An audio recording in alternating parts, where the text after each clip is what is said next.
Ladies and gentlemen, welcome to the Bullpen.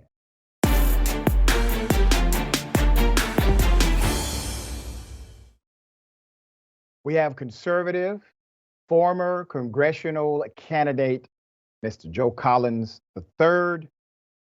Good day, sir. Welcome back to Indisputable. How are you? Man, I'm doing very well. Good to be here. Good to see you again, my brother. Always good to see you, brother. Even though we are politically opposite in many ways, you do try to bring your party, the conservative party, to some realizations they may not readily see. So I respect you for that. Today, we're going to chop it up about Donald Trump and the potential indictment. I don't know what you believe or think about this issue. I will allow you to give us your sentiment and then opine.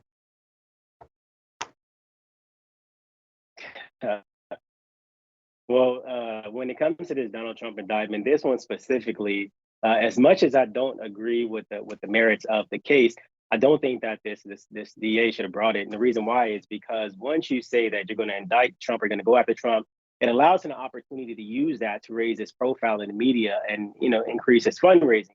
So I think if stopping Donald Trump was your goal, then maybe you shouldn't have tried to bring a case, especially this one, when trying to connect the dots of the evidence is going to be as difficult as possible. However, I do think it's a great thing. I think it's really, really good because if people, especially in the Republican Party, are going to support Donald Trump on this indictment or any other case that they might potentially bring to him across the country, I think this is going to give us a really good opportunity to start addressing how we can move forward with police reform. Because never in the history of the United States has the judicial system went after a white man this much. Let me ask you this question. I think it's really interesting what you just laid out here. Do you believe what Trump did was illegal? Not necessarily, no. I think it happens a lot, especially when you have billionaires or entertainer or people in the business world.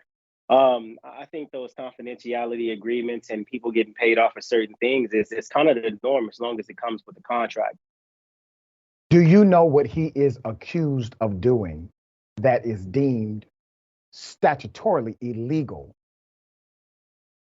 You know what?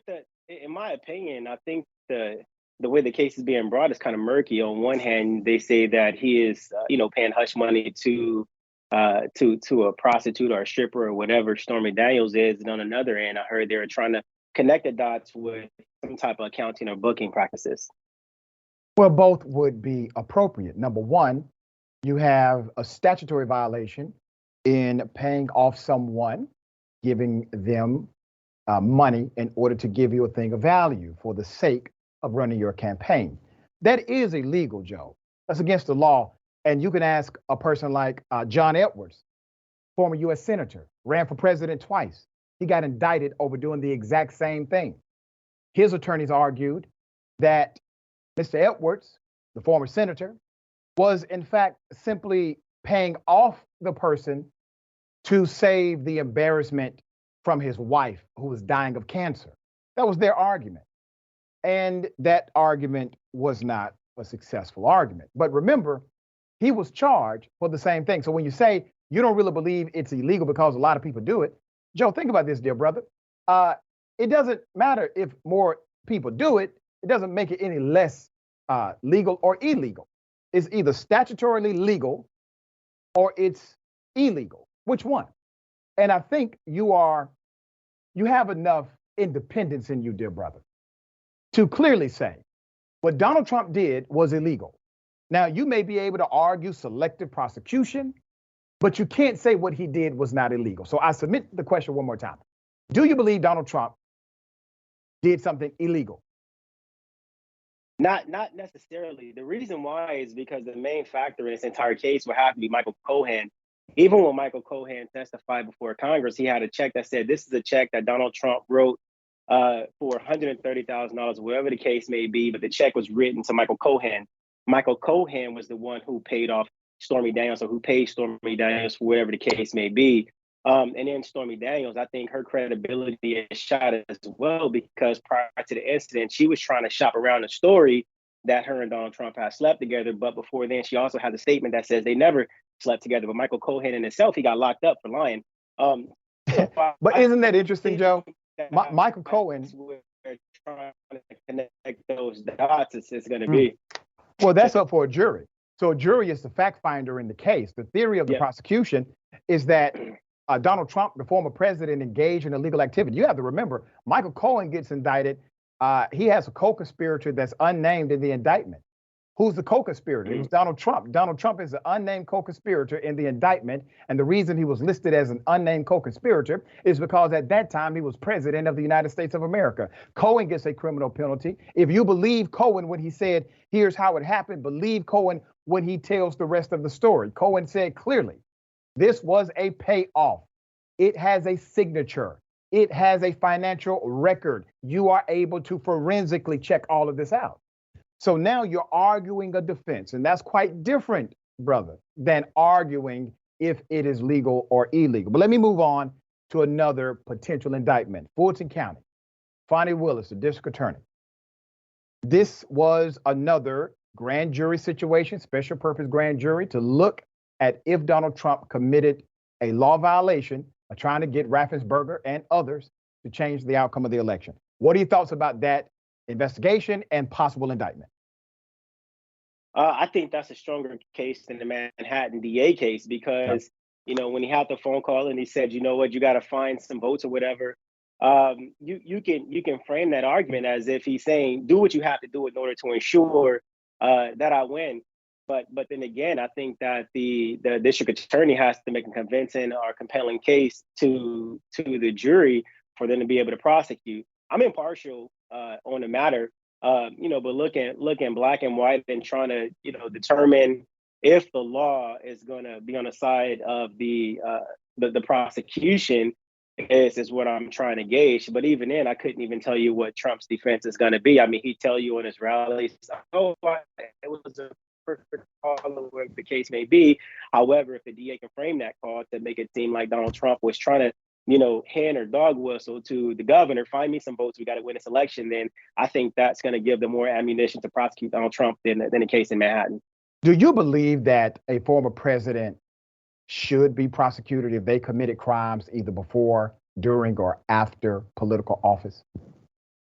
Yeah, absolutely. I absolutely do. And the reason why is because, even the Bible says that there is no man greater than another man, but the law applies to everybody. Just because you're a presidential candidate or you have been a president of the United States, it doesn't give you, some type of qualified immunity to where you can run rapid and do whatever you want to, in society. That's right. That is what the Bible says.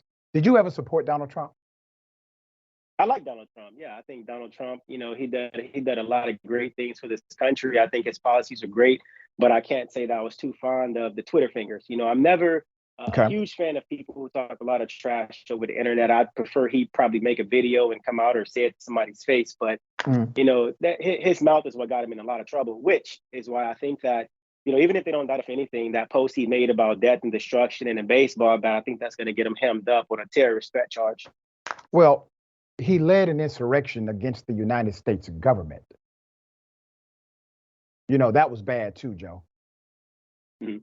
See, that's murky as well, because it's murky. The FBI prior to the J6 committee said that it was already pre-planned and Donald Trump didn't have anything to do with it. And then, one of the biggest things that the Justice Department does is they leave out exculpatory evidence. When Donald Trump got up there and he even said, his speech, he said, you're going to peacefully, march and protest and let your voice be heard. He never said going to the Capitol. He double talked, and the government did not leave that out. You have to remember, this is open to the public. That speech is a public speech. Everybody has the ability to access it. Courts can do that as well because it is in the public view. Now, the question is, when Donald Trump told them to go to the Capitol, that he will be with them, all right? When he attempted to coerce his vice president and others to manipulate the Constitution, destroy rule of law, violate statutory code, when he did all of that, do you not believe, dear sir, that that was pointing in the direction of treason against the United States government?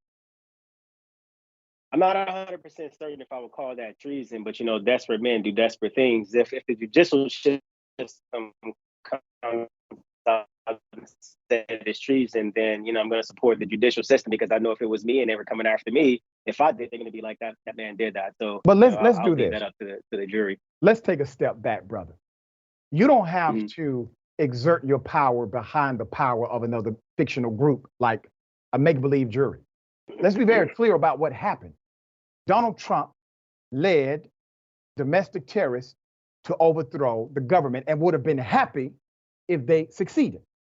He also spent 4 years as president radicalizing that very group by dog whistle, direct engagement, giving them proclamations of protection in his own speeches, dear sir. So he is responsible. It is amazing to me, Joe, that the party that preaches accountability and responsibility for disenfranchised groups, all of a sudden do not have that language for a privileged ass white man. How does that make sense? It doesn't, but we see the hypocrisy, across politics every single day, all day. You know what I would have done if I was preaching that Joe Biden is the worst president or Democrats are the worst, party in history? I would have accepted that L and let the American public see. And I've been pointing it out. See, I told you. See, I told you. But everybody doesn't think the same. But let's talk about that. Let's talk about the policies, because under Donald Trump, you have a record deficit. Under Donald Trump was your beginning of inflation. Under Donald Trump, you have your interest rates starting to get out of control because of his mishandling of COVID and a few other items. You also have less actual money come to African-American homes. While there's technically more jobs available, those jobs did not pay the bills. So you had more employment, less money. Household median income for African-Americans dropped under the leadership of President Donald Trump. Policy by policy, these dynamics did not work. The tariffs, which became de facto taxes, his war basically with China over products, right? All of this adversely impacted who? Us, Americans, especially those that worked in agriculture communities. So what policies are you referring to when you say that you like Donald Trump, you just didn't like his Twitter finger? Well, I think when you talk about, the regular things such as energy independence, you talk about job market growth, you talk about economy growth. Those are a few things that we can talk about, but I think that we can't,